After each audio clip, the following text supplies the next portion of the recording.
तो संतान प्राप्ति अटल सौभाग्य बढ़ाने के लिए माताओं के लिए पूर्णिमा व्रत, उसमें भी 32 पूर्णिमाओं की बहुत बड़ी महिमा है। कल मैंने प्रसंग को यहीं छोड़ा था। इसमें क्या करना है, इसमें सबसे पहले इस व्रत का संकल्प लेगा। संकल्प लेना है, लोकानाम तुष्ट करती च मुक्तदा स तदा नृणाम वांछितम देहि में नित्यम दुर्तिम च विनाश है। पूर्णिमा का व्रत बहुत बड़ी दुर्गति का नाश कर देता है, बहुत भारी गरीबी का नाश करता है। और सबसे आनंद की बात यह है कि पूर्णिमा का व्रत करने के लिए नारी का सौंदर्य समाप्त नहीं होता। ये बहुत सबसे बड़ी बात है कि किसी भी प्रकार की घटना नहीं घटती जिसमें शरीर अपांग और विकलांग हो जाए। ये पूर्णिमा व्रत का मातम और ये नारी के लिए बहुत ज़्यादा जरूरी है। इसलिए खासकर पूज्य मातृशक्ति के लिए ही इस व्रत का ज़्यादा वर्णन किया गया है। लोकानाम तुष्ट करती च मुक्तदा च सदानृणाम, पूरी धरती को तृप्त करने वाली ये तिथि है पूर्णिमा। वांछितम देहि में नित्यम दुर्तम च विनाशा, इसका व्रत करने से लोग अपनी दुर्गति का नाश कर लेते हैं। पूर्णिमा के व्रत में भगवान को पंचामृत से नहलाने की बहुत ज़्यादा जरूरत होती है। रोज नहलाएं बहुत अच्छी बात है, नहीं तो पूर्णिमा वाले दिन भगवान को, सालराम भगवान को पंचामृत से नहलाने की जरूरत होती है। पंचामृतम मया नीतम पयोदधि घृतम मधु शर्कराज समायुक्तम स्नानार्थम प्रतिगृह्यताम्। भगवान को कहा जाता है कि हे प्रभु, आप हमारे द्वारा निलाए गए इस सेवा को आप स्वीकार कर लीजिएगा।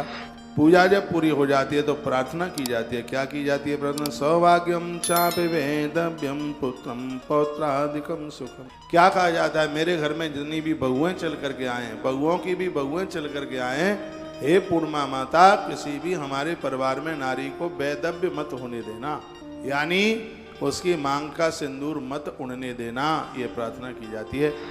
एक बार जयकारा लगाइए, बोलो बांके बिहारी लाल की, श्री हनुमंत बलवंत महाराज की जय हो, आज के आनंद की जय हो। तो आप श्रवण कर रहे हैं, कहा जा रहा है सौभाग्यम चापि वेदव्यम पुत्र पौत्रादिकम सुखम। इस पूर्णिमा का व्रत करने से घर में आने वाले बहुओं का भी सौभाग्य चिरंजीव रहता है। यह इस व्रत की इतनी बड़ी महिमा है। बहु पुण्य फलम सर्वा मत शांतिम चदेहि में, बहुत से जब पुण्य होते हैं तब ही किसी के द्वारा पूर्णिमा का व्रत हो सकता है। यह व्रत बहुत कुछ दे देता है, इतना दे देता है कि जिसकी कल्पना भी नहीं की जा सकती। व्रत करने के तत्पश्चात कोई भी व्रत उपवास करते हैं, भगवान से प्रार्थना जरूर कीजिए। और मैं तो कहूँगा सुबह पूजा में से उठते हैं, या आप रिकॉर्ड कर लें, एक मंत्र में बोले देता हूँ जिसको रोज बोला करें। यदि अनजान में कोई भी त्रुटि हुई है, गलती हुई है, भगवान तत्काल क्षमा कर देता है। आप कितनी भी बड़ी पूजा करते हैं, लेकिन पूजा के बाद प्रार्थना नहीं की जाती, तब तक पूजा का कोई मतलब ही नहीं होता। प्रार्थना जीव से नहीं होती, प्रार्थना नाभि से उठ करके आती है। नाभि से स्वर उठता है जिसमें पूर्ण रूप से समर्पित होता है। आप मंदिर जाते हैं, बहुत बड़ी बात नहीं है, तो कौन सी बड़ी बात है कि मंदिर में पहुंच करके आपका स्वर नाभि से निकले, अपने आप को एक प्रार्थना के साथ भगवान से जोड़ दें, ये बहुत बड़ी बात है। जैसे देखिए, बत्ती ऊपर है, तेल नीचे है, बत्ती तेल में डूबी रहती है तो वो जलती रहती है। आपके शब्द हैं वो श्रद्धा में डूबे हुए होते हैं, तो वो अंदर से वो आवाज़ निकलती है, वही आवाज़ हमारा और आपका कल्याण कर देती है।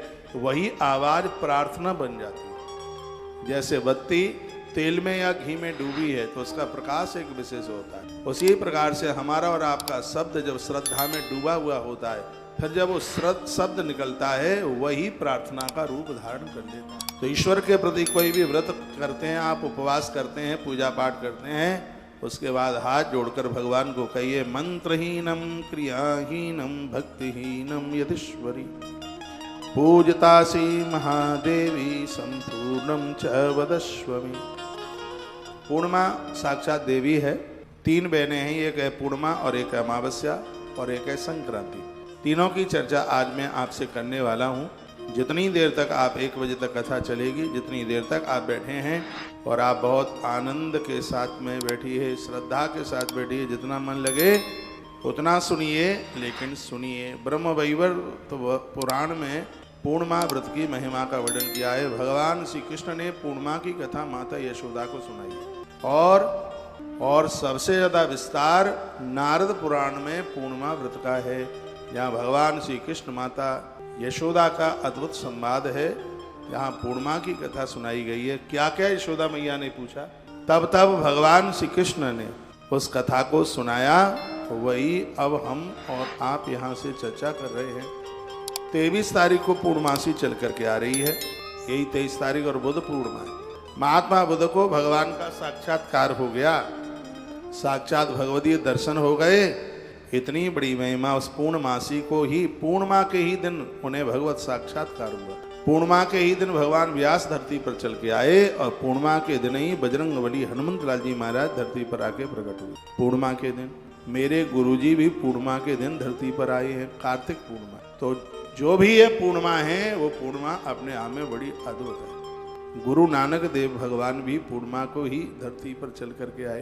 पूर्णमासी की बड़ी विशेषता है और जो पूर्णिमा का व्रत करता है उसके जीवन में सगरे कार्य पूर्ण ही हो जाते हैं। ऐसे आनंद की पूर्णिमा, और ये कथा हम आपको इसलिए सुना रहे हैं कि ये इस कथा को सुन करके आप भी पूर्णमासी का व्रत करें।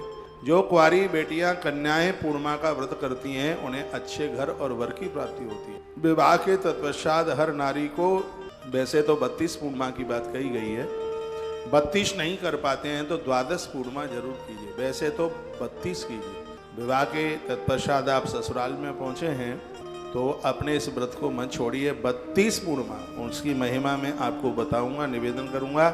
इससे नारी की मांग का सिंदूर छिन्न भिन्न नहीं हो सकता। पूर्णिमा के व्रत से स्पष्ट वर्णन है कि संतान की प्राप्ति और अटल सौभाग्य दोनों चीजें मिलती हैं। संतान भी मिलती है और मांग के सिंदूर की उम्र भी बढ़ती है। गर्भ में संतान समाप्त नहीं होती। यह पूर्णिमा की